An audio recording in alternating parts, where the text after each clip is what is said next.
मैथिल विकास प्रतिष्ठान नक विशेष संवाद में सब श्रोता सुधी जन के बहुत बहुत स्वागत अछि, अभिनंदन अछि। और मोद नारायण झा जी के बहुत बहुत स्वागत छनि एहि विशेष संवाद में। और हिनकर विशेष परिचय चलू हम सब चित्रण में देखै छी मिलकर। रोशन जी वीडियो शुरू कीजिए।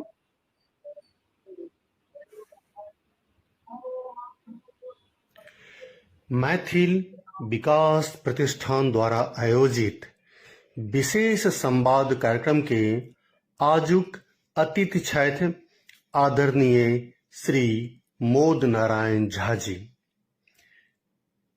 मोद नारायण झा जी मैथिल विकास प्रतिष्ठानक संस्थापक सदस्य आ एकटा समर्पित समाज सेवी छथि। हिनकर निष्ठा आ सेवा भावना अत्यंत प्रशंसनीय अछि।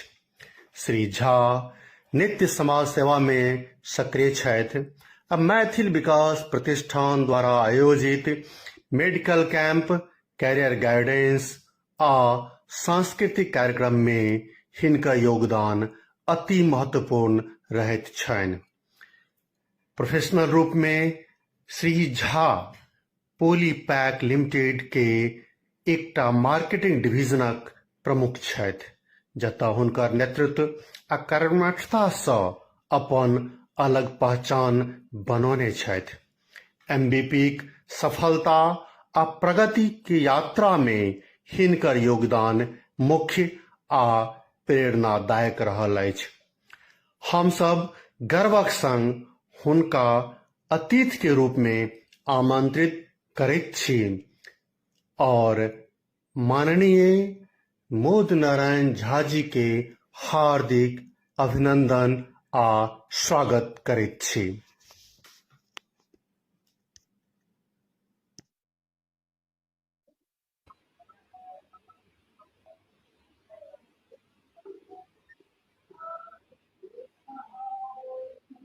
मैथिल विकास प्रतिष्ठान में अखन हिनकर उत्तम परिचय के अहाँ सब देखलहुँ, जानलहुँ और किछु और हिनके मुँह से जानै छी।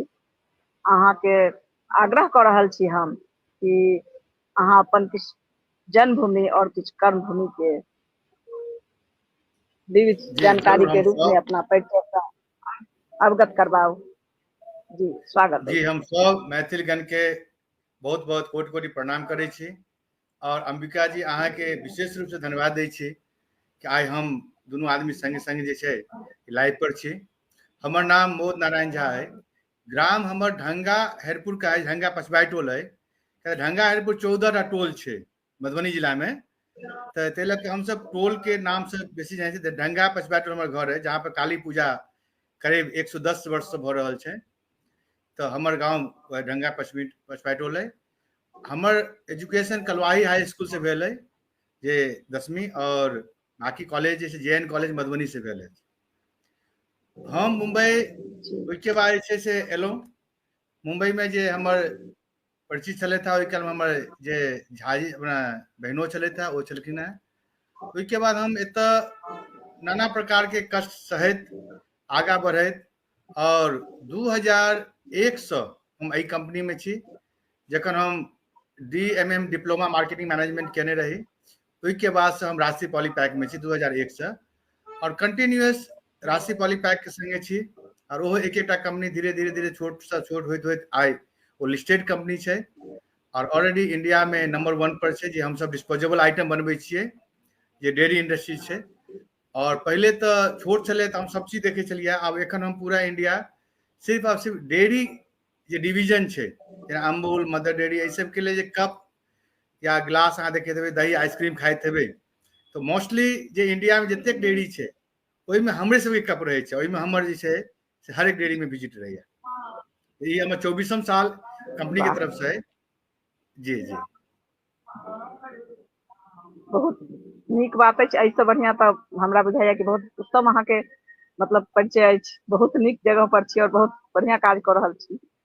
तऽ हम सब जानलहुँ कि अहाँ के बारे में जानकारी भेटल और अब बात करै छी मैथिल विकास प्रतिष्ठान के। अहाँ के मैथिल विकास प्रतिष्ठान के स्थापना के पाछा अहाँ के की उद्देश्य छल आ अहाँ की स्वप्न लऽ कऽ यात्रा के आरंभ केलहुँ? जी देखियो विकास जी, एक्चुअली की छलै, हम सब गाँव पढ़ै छलहुँ ने, तऽ नहि कहबे केलहुँ गरीब परिवार कहि सकै छियै, मीडियमो नहि कहि सकै छलियै ओहि कालमे, लेकिन एकटा बच्चेसँ ई रहै कि किछु ने किछु जे छै ने अपना सामाजिक काज करी, ओ तनसँ होय, मनसँ होय, धनसँ होय, चूँकि ओहि कालमे धन तऽ रहै नहि, तऽ मन और तन रहै। तऽ जतेक हमर संगी सब छलथि है, एखनो हमसब काली पूजामे जाइ छी तऽ 10-12 संगी छथि हमर, सब अबै छी। ओहि कालमे जे किनको घरमे बेटीके बियाह छनि, ओहि कालमे यदि अहाँ देखैत हेबै, आइसँ हम 30 साल पहिलेके बात करै छी, तऽ सब यदि कोनो बेटीके बियाह छै तऽ सब घरे घरे हमसब कुर्सी टेबुल कलेक्ट करै छलियै बरियातीके बैसबऽके लेल। नवकी कनिया आबै छलै, हुनका सब टेबुल क्लॉथ लै छलियै कि टेबुल पर बैसाबऽके लेल। ई हम 30-35 साल पहले की बात करै छी, तऽ ओ सब जी करै जी छलियै। बिल्कुल, हमरो याद आबि हाँ हाँ, तऽ ई चीज छलै। गेल। और संग संग ई रहै छलै कि जिनका घरमे विवाह छनि या जिनका घरमे मने कोनो एहन कोनो घटना भेल, श्राद्ध छनि, तऽ ओहि आदमीके लेबरके काज हमसब कऽ दै छलियै। कि आब तऽ आजकल एखन देखै छियै कि हरेक काजमे कैटरिंग सर्विस आबि गेलै, गाम पर सबटा काज फ्री भऽ गेलै।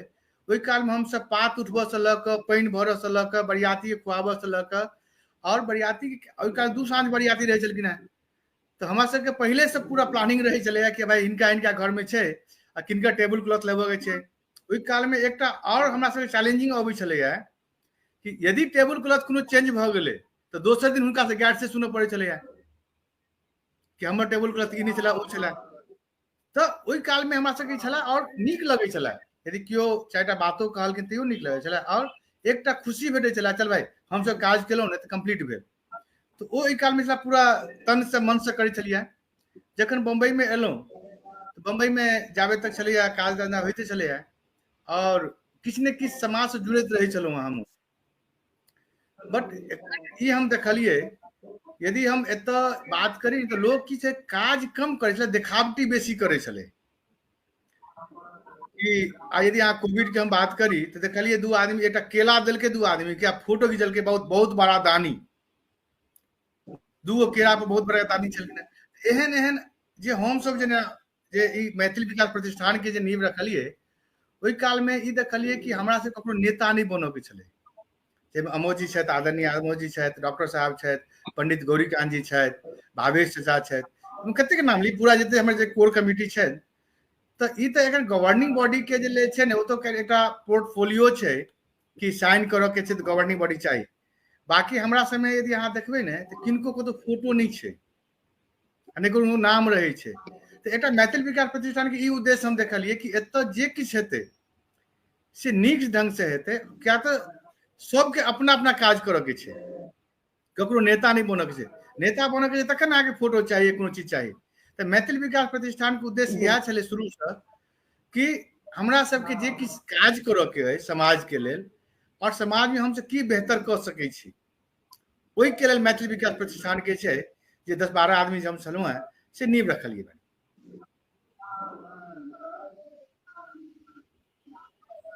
अति उत्तम बात कहलहुँ अहाँ, और बहुत पुरान बचपन के बात हमरा याद आबि गेल कि सच में अपना सबके ओतऽ बारात के स्वागत एहि तरह से करै छलहुँ, अतिथि के स्वागत एहि तरह से करै छलहुँ कि अपना घर में भले किछु नहीं अइ लेकिन अतिथि के पूरा सत्कार भेटै छलनि हैं। हमरा हिसाबसँ अखन आइ के तारीख में जतेक उपलब्ध अछि, तऽ जतेक सत्कार हम आइ नहि कऽ पबै छी, ओहिसँ अधिक ओहि वक्त में करै छलहुँ जखन हमरा उपलब्ध नहीं छल। उपलब्ध कियाकि नहीं छलै। एक गांव के बिल्कुल एक मतलब परिवार के वो पाहुन नहीं रहै छलखिन, ओ पूरा गांव के पाहुन होइ छलखिन हैं। और ई मैथिल अपना मिथिलांचल के ई बहुत बड़का व्यवहार अछि, संस्कार अछि, जे हमरा बुझाइया कि अखनो नहीं पूरा ओतेक तऽ बिल्कुल बचल अछि ओ संस्कार, जे अखन ओहि दिशा में हम सब काज कऽ रहल छी, और बढ़ि रहल छी आगाँ, और बढ़ा रहल छी, और हमरा बुझाइया कि और अति उत्तम हैत। तऽ एहि विषय में हम अहाँ सब जानऽ चाहै छी, श्रोता सबके हाँ बताबियौ कि मिथिला क्षेत्रक सेवा लेल एमबीपी के द्वारा प्रमुख कार्यक्रम आ पहल सब अहाँ के मतलब अहाँ के प्रिय प्रयास कोन अछि जे अहाँ के बहुत नीक लगैया? जी, सबसे पहले हम जना कहलहुँ अहाँ के कि मैथिल विकास प्रतिष्ठान में किनको नाम या किनको फोटो के जरूरत नहीं है। सबसे पहले तो ई छै। और जखन हमर सबके ई बनलै ने ओहियो काल में रहे कि हमरा मिथिलांचल में या हमर जतऽ छथि मैथिल भाई बंधु सब हुनका की चाही मेन, तो हमसे ई गौर केलिए कि सबसे पहले शिक्षा के संग संग हेल्थ जे अपना अपना जे चिकित्सा और हमर सबके जे संस्कृति है या हम कह सकै छियै कि मिथिला में जन्म लेना या मैथिली भेनाइ ई हम बुझे छी दुनिया के सबसे बड़का एक गर्व के बात छै कि हम सब मैथिल छी, मिथिला के छी। ई ऐसे बड़का गर्व के बात हम नहीं बुझे छी कोनो चीज छै। क्या तो चूंकि आइ यदि हम देखबै भगवान राम के पूरा दुनिया मानै छनि, मिथिला में जाके वो बेचारा सिर झुके रहे, मिथिलांचल उनका गैर पढ़े छनि, माने प्रेम से करे छनि। तो आइ माँ जानकी हमर सबके बहिन छै, दीदी छै, तो वो चीज ओ जगह से आबि रहल छै। और एमबीपी के जे मेन छलै वही पर एमबीपी काज कर रहल छै कि एहिमे क्यों अध्यक्ष नहीं क्यों सेक्रेटरी, तखन तऽ की कहलहुँ कि अहाँके कि आइ जे सचिव उप सचिव ई तऽ एकटा फॉर्म अहाँके भरऽ पड़त कोनो संस्था चला रहल छै तऽ। बाकी एहिमे किनको कोनो स्वार्थ नहीं छनि कि हम सेक्रेटरी पोस्ट पर छी, हम अध्यक्ष पोस्ट पर छी, हम जे छै से ट्रेजरर छी। ई चीज भऽ रहल छै। क्या तो आइ सब स्वेच्छा से आइ जे अध्यक्ष छथिन हम जबरदस्ती रखने नहीं अहीं अध्यक्ष रहियो, अहीं सेक्रेटरी रहियो। क्या तो हुनका सब एक्चुअल काज करऽ के छै। क्या तो कोनो फोटो ककरो छैहे नहीं। प्लस यदि एकटा अहाँ देखबै तऽ मैथिली विकास प्रतिष्ठान एहन छै जतऽ गवर्निंग बॉडी नहीं पूरा कोर कमिटी जे डिसीजन लै छै वह काज हमसे आगाँ करै छी। और अहाँके जेना कहलहुँ कि शिक्षा के, चिकित्सा के, सांस्कृतिक के या हमर सबके जे बुजुर्ग छथिन हुनका सबके सेवा के या हुनका सबके सत्कार के, यह हमर सबके मेन पूरा है। हम शिक्षा के बात करब तो हर साल जेना जून जुलाई में रिजल्ट निकलै छै बच्चा सबके 10वीं 12वीं के, तो ओहि काल में हमरा सबके जे सब बच्चा के प्रोत्साहन करै छियनि। और एतबी नहीं छै कि हमसे ई देखै छियै जे बच्चा छै पढ़य में बहुत तेज छै लेकिन फाइनेंशियली वीक छै। हर साल हमरा सबके हम 5टा लैपटॉप से शुरू केने रहिए, पिछलो बेर 7 गो लैपटॉप हम बच्चा के दिलियन।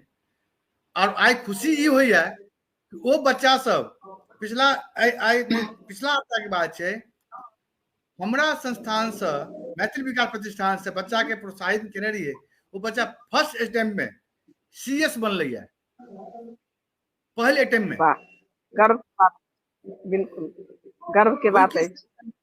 ओहि के संग संग हमर सबके जो कोर कमिटी छै ओहि में से काफी बच्चा अपना डॉक्टर बन गए हैं, डॉक्टर साहब के बेटा बेटी दोनों डॉक्टर बनल है। सब हमर से 6 साल 7 साल के बीच की जर्नी कहै छी। ओहि के अलावा हम अहाँ के एक और चीज कह चाहब कि मैथिल विकास प्रतिष्ठान में मोस्टली जो हम सब छी कोर कमिटी से सब वर्किंग में छी, माने बिजनेसमैन बहुत कम छथि, सब वर्किंग करे छथि। तो मैथिल में एक गुण देखलिए कि राजा बेशक नहीं बने लेकिन राजा दोसर के तो बना दै छै। यदि आज हम अपन बात करी तो हम 25 साल से छी, हमर कंपनी 1 करोड़ में काज करते रहे, आज हमसे 300 करोड़ के कंपनी छै। यदि आज हम अमोद जी के बात करी, वो नीलकमल 25 साल से छथिन, डॉक्टर साहब पूरी कंपनी जतेक छथिन सबके बात करै छी। तो एतऽ जे यूनिक आइडिया सब अबै छै ने, तो हमरा सबके ई आबि रहल छै कि हम की नीक कऽ सकै छी दोसर संस्था से। दोसर संस्था जे काज करे छै ओ हमरा नहीं करऽ के, हमरा अलग करऽ के जैसे एक्चुअल फायदा होय हमर मैथिल समाज के। हम एहि साल के बात करै छी, यंग प्रोफेशनल मीट हम केने छलहुँ हैं। आब की होइ छै जे एखन बच्चा एतुका छै ओ पूरा एडवांस भऽ गेल छै, क्या तो एमबीए बनलै, एमबीए भऽ गेलै, डॉक्टर भऽ गेलै, इंजीनियर भऽ गेलै, तो ओकरा से अलग दुनिया छै। तो हम सब कोशिश केलिए कि एकटा एहन काज करी जे यंग प्रोफेशनल छथिन हुनका एकटा मंच पर लाबी। और अंबिका जी अहाँ के खुशी एते खुशी है कि जतेक आयल रहथिन वो यंग प्रोफेशनल और हुनका जे हेड छलखिन हम सब प्रवीर झा जी के बजेने रहिए। अच्छा प्रवीर झा जी आ रहथिन और यंग प्रोफेशनल आई हमरा सबके बैक से एतेक सपोर्ट कर रहल छथि आ सब लड़का सबके एतेक उत्साहित भेलै कि भाई हमरा केना काज करऽ चाही मैथिल समाज के लेल, मैथिल समाज की छै, हमरा अपना समाज के लेल की देबऽ के अइ, क्या तो वो सब पूरा यंग प्रोफेशनल छथिन। जे आइ जे जगह पर हम चाहे 25 साल में पहुंचलहुं हैं वो सब 2 साल में पहुंच गेल छथिन। हाई पैकेज, हाई सैलरी, ई सब पूरा हुनका सबके छनि। तो ई जे कोर कमिटी के पूरा टीम छै, कोर कमिटी में जतेक हमर टीम छथिन 25 गोटे छी हम सब कोर कमिटी में एखन, सबके किछु ने किछु यूनिक आइडिया आबै छै। ओही आइडिया से ओहि में फिर एकटा रहै छै की हमरा सबके नीक कयल जाय, वो हम सब करै छी।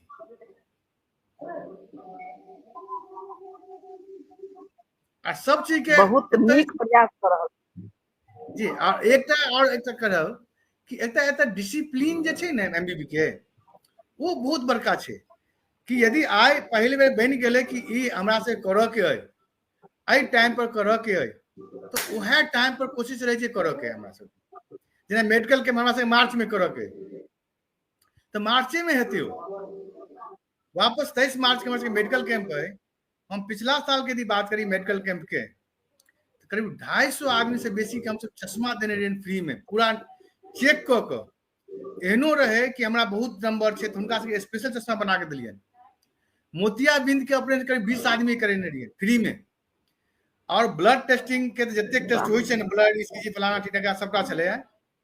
ओहि के बाद फ्री मेडिसिन हम सब टाइम देने रहिए 10 से 12 और 3 बजे हम सब फ्री भेलिए। तो ई एमबीपी के एकटा अलग ढंग से काज करे छी, जेके लेल आइ अहाँ सबके आशीर्वाद से, माता जानकी के बहुत बड़का आशीर्वाद छनि कि सब काज नीक जकाँ भऽ जाइ छै। क्या तऽ सब निस्वार्थ भाव से काज कर रहल छथिन नेता। और किनको कहबे केलहुँ कि नेता यदि नहीं बनऽ के छनि हुनका निस्वार्थ भाव छनि। नेता बनऽ के छै तखन ने हमरा फोटो खिचेबै, नाम आगा डालबै। जखन नेता बनहे के नहीं है तऽ जे काज करबै तऽ नीक जकाँ काज करबै। बिल्कुल बिल्कुल बिल्कुल नीक बात कहलिए। और एतेक नीक अहाँ बात कहलिए कि मतलब सफल और सराहनीय, बहुत जी नीक जी मतलब काज रहलै कि एतेक नीक काज और सफल रहलै तऽ ई सराहनीय कार्य जे सफल रहलै तऽ एहिसँ बढ़िआँ नीक काज की हेतै। उत्तम विचार अछि और बहुत उत्तम कार्य अछि। और एहिला हम कहै छी, अपना श्रोता सब, जी जी एहिला कहै छी कि की छै, हम देखलियै जे कोनो अहाँ अपन पर्सनल लाइफ में देखियौ या प्रोफेशनल लाइफ में देखियौ, यदि अहाँ कोनो शुभ काज करबै ने हाँ तो 3-4 टाइप के छै ने से बाधा आयत अहाँके। कोनो शुभ काज अहाँ घर में करियौ, बच्चा के उपनयन करू, मूड़न करू, किछु ने किछु अहाँ देखबै विघ्न बाधा आबै छै। लेकिन यदि अहाँके अपन रास्ता क्लियर अइ तो जानकी माता, माँ काली, जिनका अहाँ मानै छियनि, कुल देवी के या अहाँ से वो पक्का पार लगबै छथिन। तो ई एमबीपी के ई छै कि सब निस्वार्थ भाव से काज कर रहल छै। निस्वार्थ भाव से जखने काज करतै तो काज पूरा सफल होइ छै। एहिमे सब हम कही सब मैथिल समाज के सबके आशीर्वाद छनि, बड़का जे बुजुर्ग छथिन, माँ जानकी के बहुत बड़ा कृपा छनि। ई 23 तारीख के वापस के 23 तारीख के भक्ति लोक हॉस्पिटल में फिर मेडिकल कैंप छै। एहि बेर हमरा सबके 400-500 आदमी के चश्मा बांटऽ के छै। ओहिमे डॉक्टर पूरा टीम रहै छथिन चश्मा के लेल कि भाई अहाँके आँखि के की प्रॉब्लम है, किनको कैटरेक्ट छै या जे किछु छै। प्लस मेडिसिन हमरा सब लग एते अबै छै कि मेडिसिन हम सेहो 2-3 बजे तक बटैत रहै छियै। एहि के अलावा जे मेजर टेस्ट छै जेना सीटी स्कैन, एमआरआई, ई सब जे होइ छै ने, ओहिमे इमीडिएटली ओ नहीं होइ छै। तो ओहि के लेल हम सब एकटा टाइम देने रहै छियनि कि भाई हमर सबके जे एमबीपी के जे लेटर हेड छै ओहि पर लऽ जाकऽ 50% डिस्काउंट पर, पिछला साल रहे, पिछला साल 50% डिस्काउंट पर अहाँ 1 महीना के अंदर अहाँ जाकर टेस्ट करवा सकै छी। जे एमआरआई 10,000 के हेतै, एमबीपी के द्वारा ओ सिर्फ 5,000 में भऽ जायत। जे टेस्ट एखन मेडिकल कैंप में नहीं भेल। तो ई हम बुझै छियै माँ जानकी के बहुत बड़ा कृपा छनि एमबीपी के ऊपर कि जे कोनो काज ठानै छियै ओ निर्विघ्न रूप से पूरा भऽ जाइ छै। जी बिल्कुल, अहाँ ई तऽ बतेलहुँ कि सब काज निर्विघ्न रूप से भऽ रहल अछि। अहाँ जी श्रोता सबके ई बतबियौ कि एमबीपी के एहन कोनो पैघ चुनौती आयल रहे और एकर समाधान अहाँ कोना केलहुँ अगर आयल छल तऽ कोनो चुनौती? देखियौ की होइ छै, जहाँ निकलहुँ कि नीक काज करबै तऽ 10टा बाधा एतै। तऽ आब बिल्कुल अहाँ ई बिल्कुल बुझियौ हमसब 6म 7म सालमे छियै और कभी केलहुँ नीक काज केलासँ नजर पर लोकके सेहो अबै छै। तऽ आइ जेना बिल्कुल मैथिल विकास प्रतिष्ठान के जे हमर सबके सीनियर छथिन अमोद जी, डॉक्टर साहब, पंडित जी, भावेश जी, सब मिलके जे नीक नीक काज भेलै ने, तऽ एहि एरिया के जे विधायक छलखिन हैं श्री प्रताप सर नायक जी, एखन मंत्री भऽ गेलखिन हैं, तऽ हुनका सब लग ई बात गेलै। हमसब कहलियै हमरा सब सबटा तऽ अइ, एकटा मिथिला भवन नहीं है, मैथिल समाज के एकटा भवन हेबाक चाही, जे मिथिला भवन हेबाक चाही। दोसर दोसर जगह में सुनै छियै मिथिला भवन छै, लोग अपन पाइ दऽ कऽ बनेलखिन हैं। तऽ हमसब कहलियै हमरा सबके कहबे करै लोक, हमसब सब आदमी वर्किंग वाला छियै, काज करै छियै, नौकरी करै छियै। तो हुनका ई बात लगलनि भाई अहाँ सब 5 साल में की सब केलहुँ हैं। तो हम सब प्रोफाइल देखलियै, ओहिके पाछा हम एकटा और कहब कि मैथिल विकास प्रतिष्ठान एहन संस्था छै जाहिमे जतेक सर्टिफिकेट होइ छै एकटा संस्था के, ओ एटीजी होय, सीएसआर होय, इवन हमसब आईएसओ सर्टिफाइड सेहो हमरा सबके भेट गेल मैडम। अहाँ बहुत कम संस्था में देखबै कि आईएसओ सर्टिफाइड छै, जे कि सिर्फ मैथिल विकास प्रतिष्ठान छै। तो हुनका देखलियै ने, वो सीधा ओहि काल सिंधे साहब रहथिन चीफ मिनिस्टर, हुनका लऽ के गेलखिन कि ना मैथिल सब ई सब छथिन, हिनका एकटा भवन बना के देबऽ के छै। ओहो हाँ कहि देलकै कि जानकी माता के कृपा छै ने, ओ चीज कि जे चीज सोचै छै भऽ जाइ छै। तऽ ओ जखन भऽ गेलै तखन दोसर तरफ से एलै कि अरे वाह ई तऽ गलत छै, नहीं भऽ सकै छै, एना नहीं हेतै, ओना नहीं हेतै। तऽ ओ एकटा टाइम देलखिन कि तू सब शंखनाद कर कि हम सब फलाना दिन में भूमि पूजन कर। तऽ शंखनाद के टाइम पर सेहो कनि बाधा सब एलै। तऽ बाधा तऽ मैडम जखने अहाँ नीक काज करबै तऽ बाधा तऽ चारू साइड से आयत, क्या तऽ अहाँ नीक काज किया करै छी से लोकके तकलीफ छै। तो वो बाधा सब अबैत रहलै, लेकिन मैथिल विकास प्रतिष्ठान अपन लक्ष्य लऽ कऽ अपन आगे बढ़ि रहल छै। वापस ओ भेलै, फिर शंखनाद के बाद हम तो कंटिन्यूअस प्रताप सर नायक जी के संग में रहबे करिए। फिर भूमि पूजन भेलै, भूमि पूजन में ओहि काल में जे अश्विनी दुबे जी रहथिन कैबिनेट मिनिस्टर, वो आयल रहथिन। और अपन मिथिला के शान छै देवेश चंद्र ठाकुर जी, ओहि काल में विधानसभा के अध्यक्ष छलखिन हैं, वो आयल रहथिन। भूमि पूजन भऽ गेलै। आब लोग कहले भूमि पूजन तऽ भऽ गेलै, एतबीटा घर देतै, 100 स्क्वायर फीट देतै, 200 स्क्वायर फीट देतै। मैथिल विकास प्रतिष्ठान कोनो तकलीफ नहीं छलै। हम कहलियै 100 स्क्वायर फीट देतै ने, मिथिला के नाम तऽ भेलै, मिथिला भवन तऽ लिखेतै। तऽ विरोध तऽ की कहलहुँ कि चारू साइड से एलै। हमरा तऽ एकटा कि मिथिला के तऽ नाम एलै ने जतऽ किछु नाम नहीं छलैया। लेकिन आइयो प्रताप सर नायक जी के कतेक आदमी जा रहल छै, ई सब एना से हुनका जे कमिट केने छथिन ओ कमिट पर ओ पूरा अडिग छथि। आर हमर सबके जे अपन जे अइ, जेना हमसब काज कऽ रहल छी ओहि हिसाब से हमसब काज करै छी। और एहि लऽ कऽ जे छै से विरोध तऽ करबै, जे नीक काज हेतै ने। अब हम मेडिकल कैंप करबै, हम 25 आदमी के मोतियाबिंद के ऑपरेशन टारगेट रखने छी, 25 आदमी के मोतियाबिंद के ऑपरेशन क्यों होय? ई तऽ बहुत तकलीफ हेतै लोकके, अहाँ किछु नहीं केलहुँ, अहाँ क्या कऽ लेलहुँ। ई सब विरोध अबैत रहै छै। और विरोध एला के बाद हमरा सबके एकेटा है कि यदि हमरा सब कोनो निस्वार्थ भाव से काज कर रहल छी तऽ एखन कहबे केलहुँ कि महादेव के बहुत बड़ा कृपा छै। हमसब कुम्भ नहा के एलहुँ तऽ कोनो चीज हमसब हर हर महादेव, जय माँ जानकी, जय माँ गंगे ऐसा कहै छियनि। ई सबटा के छै ने प्रभाव छनि सबके ऊपर। और चूंकि हम सब जे 4-5 आदमी कोर कमिटी गेल रही तऽ बुझियौ सब डुबकी लगा, 2-4 डुबकी हमसब मैथिल विकास प्रतिष्ठान के लगलियै कि मैथिल विकास प्रतिष्ठान एनाहे आगाँ बढ़ैत रहे, अहाँ सबके आशीर्वाद रहे, सब मैथिल भगवान आशीर्वाद रहे, माँ जानकी की कृपा रहे, हमसे समाज सेवा करैत रही। बहुत बढ़िया, ई बात तऽ हम बिल्कुल ठीक कहलियै कि कोनो काज करू तऽ व्यवधान तऽ अयबे करत, और व्यवधान जी के निवारण कऽ लेलहुँ, जी जी एहिसँ उत्तम कोनो काज भए नहीं सकैया। व्यवधान के काज छै एनाइ, और अपन काज छै व्यवधान में से काज हाँ अपन बस निकालि आगाँ लेनाइ। बढ़े, हाँ और आगाँ बहुत नीक बढ़े बात छै। बिल्कुल। मिथिला सांस्कृतिक संरक्षण आ प्रोत्साहन लेल एमबीपी के आगामी किछु योजना के बारे में अवगत कराबी श्रोता सबके जान जी का जी जानकारी।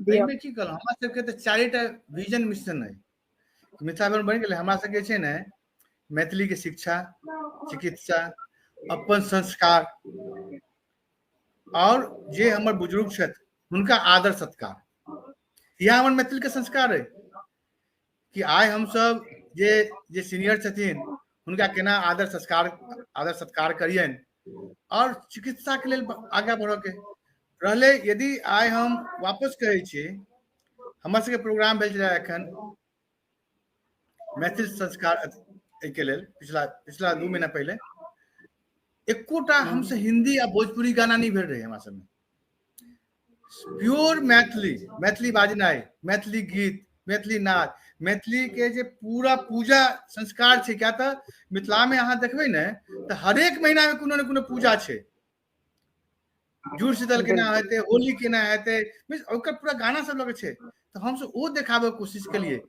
कि आइ जुड़ शीतल किया होइ छै सप्ता डोरा लोग एतुका लोग बिसरि गेल छलखिन सप्ता डोरा ई सब एहि बेर देखबे कोशिश केने छलियै हम सब कि सप्ता डोरा हेतै जुड़ शीतल में केना हम सब पहिने जुड़बै छलियै केना माता राम दाई काकी आबि कऽ भोरे भोरे सुतल में जुड़ा दै छलखिन हैं तो ई सब पूरा हम सब कोशिश केने छलियै देखबे के लेल और हर साल की कहलहुँ कि सबके यूनिक आइडिया छै ने कि जते कोर कमिटी वाला छथिन सब तो नौकरी करै छथिन तो हुनका सब एक आइडिया आबैत रहे छै ने कि हम मैनेजमेंट के केना आगा बढ़ाबिए तो वही लऽ कऽ एमबीपीओ के छै एमबीपी केना आगा बढ़ते और हमर संस्कार केना आगा बढ़त ताहि लऽ कऽ एहि बेर हम जुड़ शीतल सप्ताह डोरा ई दूटा नया चीज छलैया डालने रहिए और अहाँ के बता दी बेगर हिंदी भोजपुरी गाना गेने हमरा सबके जते हम सब कोशिश केने रहिए कि एते कुर्सी हेबाक चाही भरि जाक चाही ओहि में 25% बेसी आदमी ठाढ़ भऽ कऽ देखलखिन हॉल में ठाढ़ हुआ के रहे हम आगा कोशिश करबे कि अमोजी लग शायद हेतै उनका फोटो तो वो फोटो लास्ट में हम शेयर करवा देवे कि वो हेतै क्या तो सांस्कृतिक कार्यक्रम में एकटा हिंदी गाना नहीं रहे प्योर मैथिली पर और सब किछु कहलहुँ कि सब किछु ठीक छै और अगला साल हमर सबके प्रोग्राम छै जेना प्रताप सरनायक जी कहने छलखिन हैं कि अगला प्रोग्राम मैथिल विकास प्रतिष्ठान के मिथिले भवन में हेतै तो ई हुनकर एकटा संकल्प छनि और जे एखन तक ई हुनकर 4म टर्म छलै प्रताप सरनायक जी के एहि बेर वो मिनिस्टर बनलखिन हैं परिवहन मंत्री छथिन वो तो एखन तक जे कमिटमेंट केलखिन हैं ने पूरा केलखिन हैं वो और यह है कि आगा साल जे हमरा सबके अब जे 25 में जे हेतै संस्कृत प्रोग्राम वो हमरा सबके शायद मिथिला भवन में हेबाक चाही और माँ जानकी के कृपा रहतनि डेफिनेटली हमरा सबके मिथिला भवन में जे छै से ई कार्यक्रम हेतै बिल्कुल जरूर हेतै अहाँ कहलियै और अहाँ कोशिश अतेक सफल अछि तऽ जरूर हेतै जी और माँ जानकी के आशीर्वाद छनि हेबे करतै उनका बहुत बड़का आशीर्वाद छनि बिल्कुल बिल्कुल अहाँ के व्यक्तिगत जीवन जी और सामाजिक जीवन और व्यवसाय अहाँ एहि तीनों में संतुलन कोना बना पाबै छी देखियो व्यक्तिगत सामाजिक और व्यवसायी तीनों जे छै ने व्यवसाय होय की छै यदि हम फ्रैंकली कही ने जखने अहाँ सामाजिक जीवन से जुड़बै ने तनि घर में किछु रहै छै अरे घर में अहाँ टाइम नहीं देबै संडे के सैटरडे के जहिया होइ छै लेकिन होइ छै कि जखन अहाँ एकटा चीज में दृढ़ संकल्प करबै ने तऽ अहाँके ओहने ओहने लोको भेटत एकटा कहावत छै मैथिली में कि जेहने खोजलो हो कुटुम तेहने भेटतो हो कुटुम यदि अहाँ के संकल्पित छी कि हमरा समाज सेवा करऽ के अइ हमरा समाज में जाए के अइ तो फिर अहाँ के बच्चा कनिया जे केओ छथिन सब फिर सपोर्ट करऽ लगै छथिन शुरू में तो विरोध होइ छै यो संडे छलै संडे में अहाँ कतऽ गेल छलहुँ हैं तो ई कनी चैलेंजिंग छलै लेकिन आप बुझे छथिन कि एमबीपी के काज छै तो जेबे करथिन तो वो नीक जकाँ जे छै टीका सिंदूर लगा के विदा करने ठीक छै जाओ अहाँ पर काज कऽ कऽ ई तो फिर पारिवारिक टू सामाजिक संग संग जे हमर प्रोफेशनल जे है जे अपना जे लऽ कऽ पूरा दाल रोटी चलै छै ओहिमे अहाँ से कृपा करन भगवती के एहन दया छनि कि आई 25 साल भयो गेलै तो जे कोनो काज भेलैया तऽ टेलीफोनो से काज भऽ जाइ छै या कोनो एरिया में गेलहुँ जहिया जहिया काज छै 10 दिन नहीं कतहु गेलियै तैयो हेतै।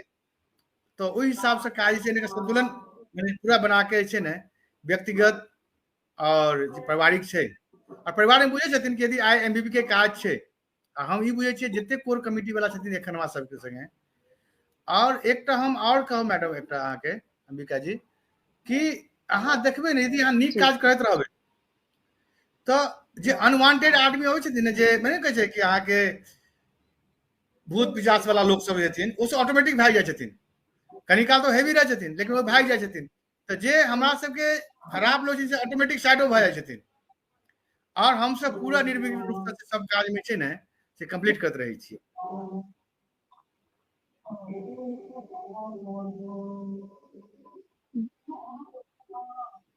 यह तो सबसे बड़का प्लस पॉइंट छै कि अहाँ जेम्हर रास्ता पर निकल जाए छियै और अहाँ अपने आप बनल चल जाए छियै और ओहन आदमी भेट जाइए रास्ता में और अहाँ के निवारण भेटैत चल जाइए। ऐसे बढ़िया उत्तम विचार और उत्तम कार्य और सराहनीय अपना सबके मैथिल समाज में ऐसे बढ़िया और की होबाक चाही। जी जी यह जी तो जी बता रहा है अहाँ के कि आगा सफलता जरूर भेटत जे काज पर निकल गेलहुँ ओ काज जरूर हैत। और जी जी श्रोता सबके जानऽ के इच्छा भऽ रहल छनि कि अहाँ के अनुसार युवा पीढ़ी के समाज सेवा अपन सांस्कृतिक संरक्षण योगदान देवा के लेल कोना प्रेरित करबाक चाही। देखो एकटा हम के अहाँके लेल कहब युवा पीढ़ी के हम हाँ अजुका बात कहै छी अजुका ताजा ताजा कहै ने ताजा ताजा बात आई भोरका बात छै और भऽ सके वो हमर दुनू संगी सुनैत हेता एहि पर जे बच्चा के बिल्कुल हम सुनैत हेता जे बच्चा के हम 5 साल पहले अवार्ड दिलिए नहीं कहलहुँ है हमरे हाथ से अवार्ड बढ़ रहे वो बच्चा पहिल अटेम्प्ट में सीएस बनले है लड़की छै। कह जे लगलहुँ कि बिल्कुल आई भोरका जे छलै ताजा खबर कि जे बच्चा के हम अवार्ड केने रहिए 5 साल पहले जखन 12वीं में रहे वो बच्चा के जखन सीएस बनले है तो सुखी हमर फोटो संगे ओकर फोटो एले माने हमर ग्रुप में और आई भोर में हमरे एरिया से एक नीक फैमिली से हमारा प्रपोजल आयल कि मोदी अहाँ जे छै जे बच्चा के देने रही वो बच्चा सीएस बनले है हमर बच्चा इंजीनियर है एमबीए बैंक में नीक पोजीशन पर है हुनका पूछियो कि वो कन्यादान करथिन हमरा एहिठाम। तो मैडम हम बुझे छियै ऐसे नीक अचीवमेंट मैथिल विकास प्रतिष्ठान या कोनो संस्था के लेल नहीं हेतै कि जे हम सब सोचे छियै और भगवती पार लगा दै छथिन। तो आगा ये युवा पीढ़ी छै जतेक हम सब 5 साल 6 साल में बच्चा सबके प्रोत्साहन केलियन है या जे बच्चा सब एखन आब इंजीनियर भेलखिन है डॉक्टर बनलखिन है वो बच्चा सब सामने से कह रहल छथिन आब कि चाचा भैया कि हमरा लेल छै ने से हमरा लेल कोन काज हेतै से हमरा कहू। तो आई जे एक कन्यादान हम सब कहै छै कन्यादान बहुत बड़का जे छै से मने तकलीफ होइ छलै लोग के आब ई बुझियो जे लड़का एमबीए छथिन इंजीनियर छथिन बैंक में जॉब कर रहल छथिन और ई सामने से अप्रोच कर रहल छथि कि सामने वाला के पूछियो कि हमरा बेटा लग करथिन विवाह। ई अजुका बात कर रहल छी मैडम। आई भोर में 8 बजे हुनकर फोन आयल छलनि हैं फिर हम सामने वाला से सेहो पूछलियनि कहलखिन नहीं एखन 2 साल नहीं ठीक छै। तो हम सब बुझे छियै कि ई एकटा बहुत बड़का छै और रहले यंग जनरेशन के जतेक छथि हमर हुनका एकटा कहबनि कि अहाँ के खुशी में हमर समाज के यदि खुशी छै अहाँ के दुख में यदि हमर समाज के दुख छै तो डेफिनेटली अहाँ के जे कमाई अइ ओहि में किछु हिस्सा समाज में अहाँ सेहो डिस्ट्रीब्यूट करियो ओहि के लेल हुनका माँ बाबू से हम हाथ जोड़ के प्रार्थना करबनि यदि अहाँ के बच्चा लायक बनलथि है तो अपन समाज के लेल हुनका प्रेरणा करियो 2% हो 5% 5 से 10% तक अहाँ अपन समाज के कम से कम जते अहाँ के सैलरी अइ ओहि में से अहाँ जे छै से अपना कंट्रीब्यूट करियो समाज के लेल और डेफिनेटली वो समाज एखन आइ काल्हि बुझि रहल छथिन जे यंग जनरेशन छथिन वो सब कऽ रहल छथिन। और हम कहबे केलहुँ कि जे हमर सबके यंग प्रोफेशनल जे मीट छलै ओहि में से काफी आदमी से आगा आबि रहल छथि चाचा हमरा ई काज करऽ के और बहुत लोग के ओहिसँ फायदा भऽ रहल छनि सेहो।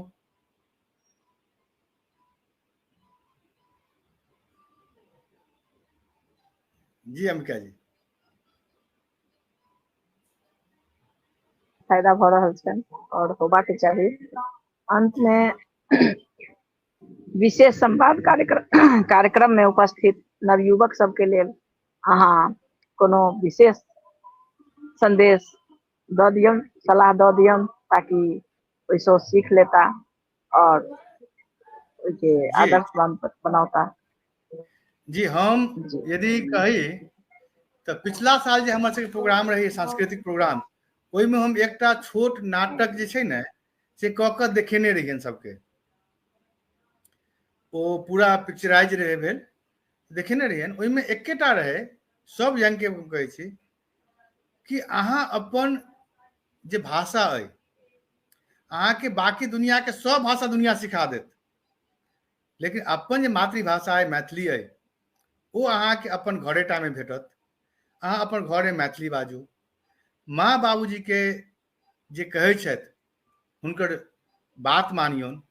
क्या तऽ की होइ छै कि बच्चा पढ़ै लिख रहा है, हम जे कहली से बेसी छै, हम जे कहली से बेसी बुझियौ, से नहि हेबाक चाही।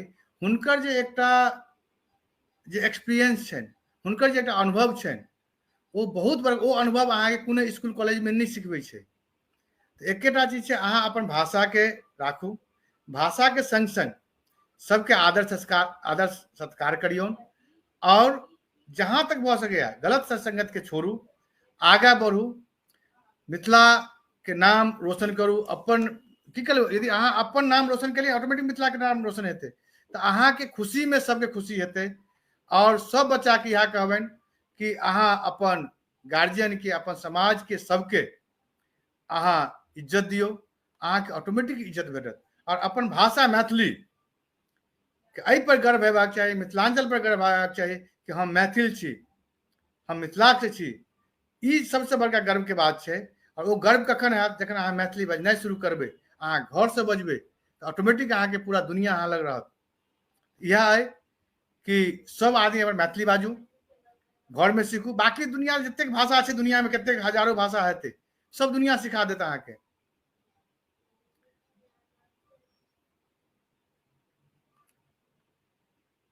जी अंबिका जी। बहुत नीक, अहाँ सराहनीय संदेश देलहुँ युवा के लेल, और हमरा लगैया कि वो सब जरूर एहि के अपना व्यवहार में लेता और जरूर मानता ई बात के। और मानता तऽ हुनकर जे छनि से बहुत, हुनका लेल नीक हेतनि, भविष्य नीक हेतनि, बढ़िया हेतनि। तऽ जी जी अपना सबके जे छै से मैथिल विकास प्रतिष्ठान के एहि विशेष संवाद में हमरा अहाँ सब सवाल करऽ के मौका भेटल, और अहाँ के व्यवहार से और अहाँ के सवाल से जवाब से हम अनुग्रहित भऽ गेलहुँ। और हम बहुत बहुत बहुत प्रभावित छी बहुत कि अहाँ नीक तरह से अहाँ जे छै से सब बात के अहाँ बढ़िया से विवरण देलहुँ, और अहाँ जे छै से संदेह के दूर कऽ देलहुँ। और हम श्रोता सबके आभार व्यक्त करै छियनि कि ओ अतेक तल्लीनता से जे छै से एहि संवाद के सुनलनि हैं, और एहि कार्यक्रम के सफल बनाबऽ में ओ अपन विशेष अनुदान देलनि हैं। और बहुत बहुत आभार और स्वागत करै छी। हम सब पुनः जे छै से एहि मैथिल विकास प्रतिष्ठान के विशेष संवाद में जुड़ब, और तत्काल के लेल अखन हम हमरो सबसे तरफ विदा से लेबऽ सब चाहै छी। श्रोतागण के, सब मैथिल भाई बंधु के कोटि कोटि प्रणाम, शुभ रात्रि, जय माँ जानकी, हर हर महादेव, जय माँ गंगे।